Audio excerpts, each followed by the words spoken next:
one of my favorite reality shows that's out now, and I'm entitling this episode Love Liberates, and I'm dedicating this to Bishop Carl Langston and his brother, because to me you all had the best scene of tonight when he was talking to his brother about going to another church, actually getting the healing he need, and basically hearing the word not around his family and their local church, but in another church, and basically allowing his brother to grow. And I think that love does correct, it guides, it protects, it is honest, it is true, but it also liberates. And for you to liberate your brother to say, hey man, I would love for you to be in ministry with me, but I understand if you got to go somewhere else, as long as you're doing good, I'm doing good. And so many people, if you can get that one little message in that scene with his brother to liberate people in friendships and relationships, you don't have to be around me. I wish you the best in life, and whatever you do, God help you and protect you. When you are okay with yourself as a person, as a human being, you can liberate people to experience the best things in life that God has for them to experience,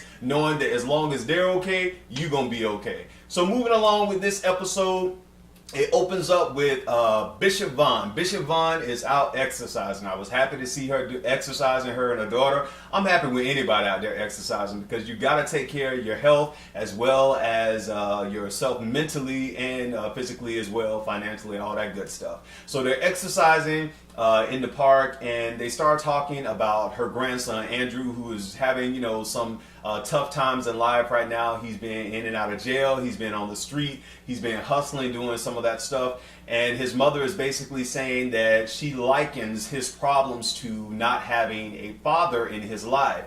And Bishop Vaughn, again, she states that the problem is not only Andrew's father leaving him, but also when her husband Gilbert left the family, because Gilbert raised Andrew. And when Gilbert left, Bishop Vaughn's husband, Andrew saw that as another abandonment. Bishop Langston and his wife Robin are in the radio station. Bishop Langston, I love the way you communicate with your wife, the way you affirm her. It just seems so sincere, and it definitely radiates through the television screen that y'all are just not putting on airs, that he really loves his wife. And they were talking at the radio station about forgiveness. And this episode, Bishop Langston is, getting ready to get consecrated. So he's going around trying to talk to people that he needs to get some things off of his chest about. And they talked about forgiveness, and basically that when you forgive others, you set yourself free, and you basically give them, over to God, and you move on with your life. So that was a good little scene with them at the radio station. Pastor Bullock meets up with his secretary. I think it's Stevie's Soul Food or whatever that place was. The food did look amazing. They sit down for lunch, and the secretary is basically telling Pastor Bullock that he needs to find a wife, and that she is concerned because he has the ministry down pat, he has the social justice down pat, but he does not have a woman on his side. Pastor Bullock, being crazy and narcissistic as I think he can be sometimes, stated that yes, he loves women. He said that he is, what did this dude say? This dude said, I'm sexy and spiritual.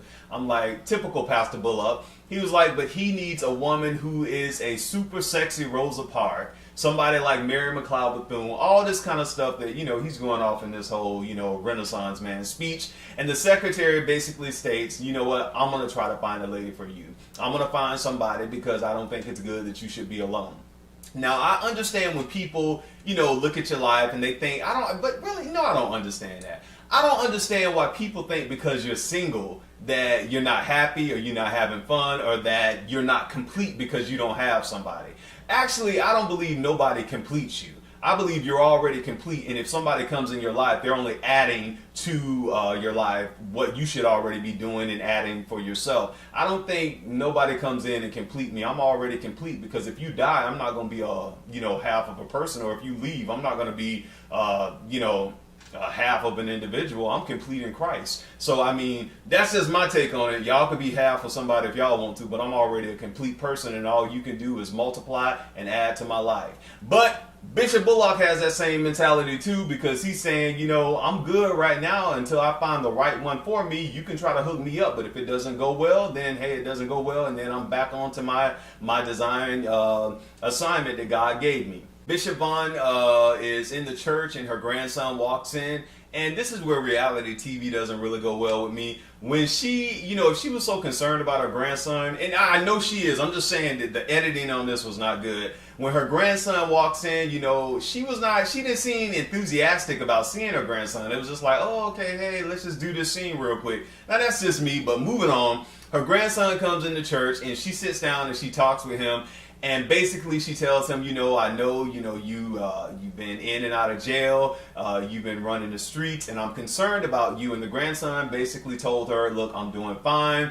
I'm hustling, is what he said. And he said he's making $5,000 a day. I'm like, $5,000 a day, man. If it's legal, let me know where you're making $5,000 a day.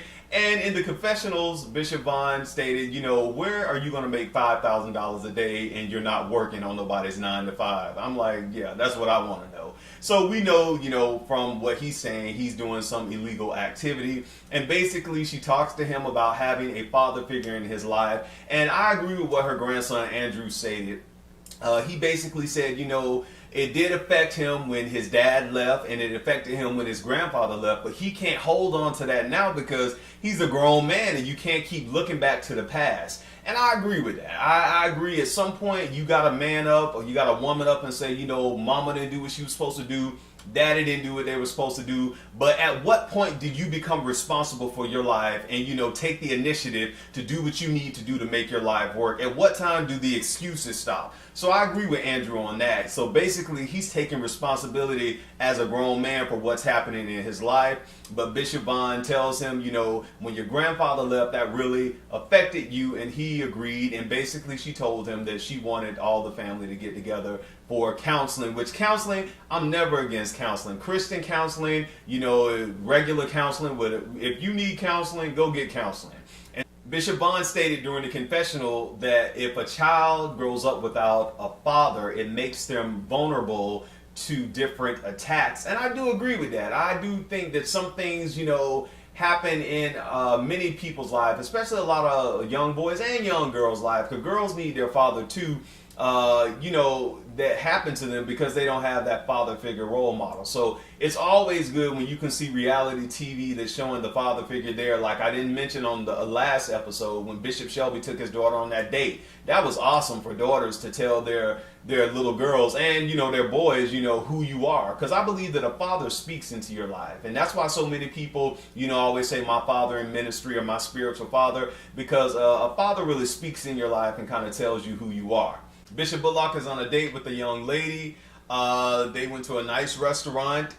Bishop Bullock is Bishop Bullock. He gets in there. He starts talking about social justice, politics with the lady. If I go to jail, will you come bail me out? And the young lady is like, well, why are you going to jail? And he was like, for breaking the law. I mean, he just dumped all this stuff in this lady's lap, and she's just sitting there like, okay. I think she was kind of intimidated by him, but the date kind of went sour when he basically told the lady, since you're not going to be like, Rosa Parks or, picketing on the side with me or going to jail with me, I don't think we're going anywhere with this. And he said to this lady, I thought this was so rude. He was like, well, are you done eating? And she was like, really? And basically I know that she knew that this date was over. She wasn't his type. And now he's on to the next one. And that her chances of being Miss Bullock is completely over. What can I say about this scene? We know Pastor Bullock, that he has that conceited flair, that narcissistic flair that a lot of people have. And I guess, he doesn't want to waste time. If he has not found who he thinks is going to be suitable for him, then why waste their time and why waste your time? And I can get that on some level, but you can still have tact when you're talking with and dealing with people, because people still have emotions. People are human, so you don't have to make people feel bad. And I think at the dinner table he kind of made her feel like, okay, you didn't make the cut, so let's not spend any more time talking. So that's just my take on that. Then we get to one of the highlights of the night, which is Bishop Langston's consecration is finally here. And everybody is stepping out of their nice cars wearing their fur coats. I'm like, look at these rich people wearing these fur coats in Detroit. I'm like, I'm glad Peter was nowhere around, because that fur and that leather, man, I was like, all right, I see you. But I mean, the consecration went on good. Pastor Shelby and his wife came, along with Bishop Vaughn was there, and Pastor Bullock was there too, to support Bishop Langston in his consecration. And I'm glad, you know, Pastor Wayne T. Jackson, I don't know if you all remember, there was a YouTube video that went viral, I think it was 1.5 years ago, with the pastor who does a consecration, and he was jumping on the backs of the men who he had consecrated, or the people. And it just was not, a lot of people didn't like how that consecration went, but that was Pastor Wayne T. Jackson. However, he did not do it with this particular consecration, or if they did do it, it was not filmed. But I guess that's just a process of how they do their consecrations at his church. Nevertheless, it was a success. Bishop Langston is an official bishop now, and it was just good to see, you know, his aunt being there with him, who he calls his mother, as well as some family members, and them just saying how far he has come as a man growing up in Detroit with all the stuff he's overcome to become a bishop. And it just goes to show that, you know, man plans and God decides. Sometimes we think we're going to end up this way and our lives are so messed up, but God always has a way of turning things around and putting us back on the right track. Then the last scene of the night is the big therapy session with Bishop Vaughn, her husband Gilbert, her grandson Andrew, her daughter, and the therapist who was there. And basically, they wanted to get the family, you know, back on track. Bishop Vaughn feels that since Gilbert has left, that has been like a domino effect of everything else that has happened in her family. And basically, we find out why Gilbert left his family and went to North Carolina is because he had a respiratory infection that had gotten worse, and that he constantly, you know, over the past 11 years had been rushed back and forth to the hospital. And I think there was a time that he thought that he was going to die. So he went to North Carolina. I don't know if there was a particular physician or a center there to help him, but he went there to get better. And Bishop Vaughn basically told him, you know, you went to North Carolina, you got better, but you never came back home. And, you know, he said, now we're going to start with this again. And basically she told him that they don't have a traditional marriage, which we understand they don't have a traditional marriage. I mean, there are some people who have marriages like Bishop Vaughn's marriage. But to me, in this therapy session, it seems like, again, she is putting all the blame back on Gilbert. She has blamed the family's dysfunction on her husband Gilbert, and definitely Andrew's, you know, current issues and problems on Gilbert. Andrew was able to speak and tell his grandfather how he felt about the situations. His daughter was able to speak and tell her father, you know, that this is what you leaving has basically caused. Now, I think it's a bit unfair to put all of that pressure on her husband, Gilbert.